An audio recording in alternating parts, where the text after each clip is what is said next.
સુરતની ફેમિલી કોર્ટમાં કાળજું કંપાવી દેતી ઘટના સામે આવી છે. ભરણ-પોષણ કેસ દરમિયાન જ પતિએ પોતાની પત્ની પર એસિડ ફેંકી દીધું. ઘટના જજની હાજરીમાં જ બનતા કોર્ટરૂમમાં અફરાતફરી મચી ગઈ હતી. આ હુમલા બાદ આરોપી પતિએ પોતાને પણ ઝેર ગટકાવી આપઘાતનો પ્રયાસ કર્યો હતો.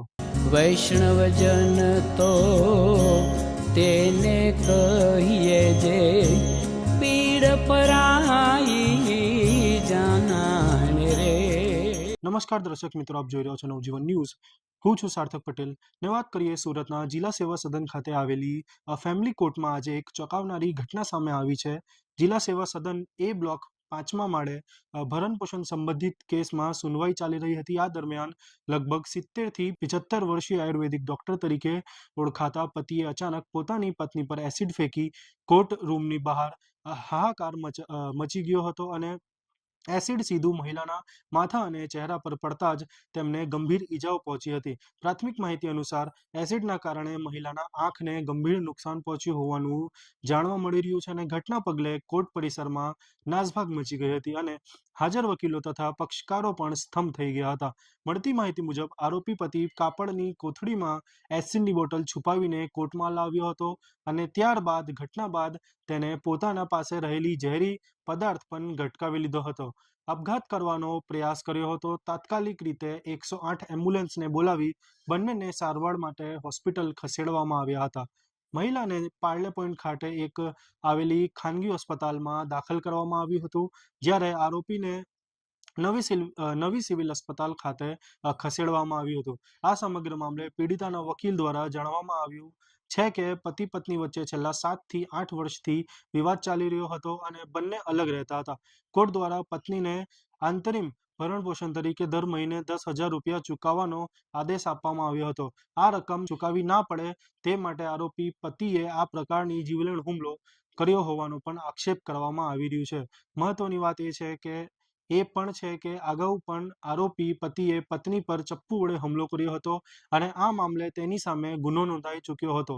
તેમ છતાંય આજે ફરી એકવાર કોર્ટ પરિસરમાં જ આ પ્રકારની ગંભીર હુમલો થતા કોર્ટ સંકુલની સુરક્ષા વ્યવસ્થાને લઈ પણ અનેક સવાલો ઊભા થયા છે. આ સમગ્ર મામલે પીડિતાના વકીલ મુકેશભાઈએ શું કીધું એ આવો સાંભળીએ. હું એડવોકેટ મુકેશ બાંધણિયા સુરત કોર્ટમાં પ્રેક્ટિસ કરું છું અને આજે ફેમિલી કોર્ટમાં બગા સાહેબની કોર્ટમાં ફેમિલી કોર્ટનો મેટર ચાલતો હતો. એમાં પક્ષકાર પોતે બંને પક્ષકારો કોર્ટમાં હાજર હતા અને હસબન્ડ પોતે એસિડની બોટલ પૂર્વ આયોજિત લઈને આવેલો હતો અને પોતાની પત્ની ઉપર એને છાંટી દીધું, પાછળથી અટેક કર્યો છે અને ચાલુ કોર્ટમાં અટેક કરેલો છે. કેટલી ઈજાઓ થઈ છે આમાં મહિલાને જે પતિ છે તે? આમાં જે મહિલા જે છે એને ખરેખર પાછળથી એસિડની બોટલ નાખવામાં આવી, એટલે ખરેખર બહુ હીન પ્રકારનું કૃત્ય કરેલું છે એવું રેકોર્ડ ઉપર ધ્યાને આવે છે. જેણે એસિડ નાખ્યું છે તેણે પોતે પણ પ્રયાસ કર્યો છે આપઘાતનો, આવું કંઈક?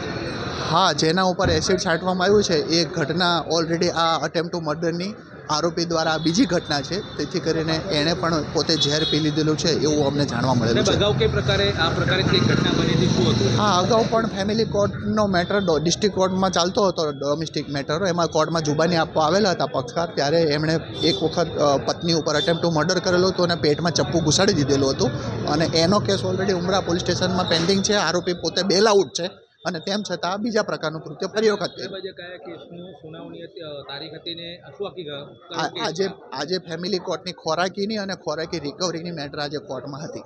કેટલી ઈજાઓ થઈ છે મહિલાને જે છે તે ઓલરેડી આખી બોટલ મહિલા ઉપર એસિડ છાંટી દીધેલું છે, તેથી કરીને એના પૂરા બોડી પર એસિડ લાગેલું છે અને એને તાત્કાલિક હોસ્પિટલમાં સારવાર માટે લઈ ગયા. હા, કોર્ટની અંદર આ પ્રકારનું કૃત્ય ખરેખર બહુ હીન પ્રકારનું કૃત્ય કહેવાય. આની અંદર વકીલોનું પ્રોટેક્શન, પક્ષકારોનું પ્રોટેક્શન, કોર્ટના કર્મચારીનું પ્રોટેક્શન બાબતે બહુ ગંભીર સવાલો ઊભા થાય છે. હાલ આ સમગ્ર ઘટનાને લઈ પોલીસ દ્વારા વધુ તપાસ હાથ ધરવામાં આવી રહી છે, જ્યારે કોર્ટ પરિસરમાં બનેલી આ ચોંકાવનારી ઘટનાઓનો કાયદા અને સુરક્ષા વ્યવસ્થાને લઈ પણ અનેક પ્રશ્નો ઊભા કરાયા છે. આવા જ મહત્વના સમાચાર માટે જોતા રહો નવજીવન ન્યૂઝ. સુરતથી સાર્થક પટેલની રિપોર્ટ.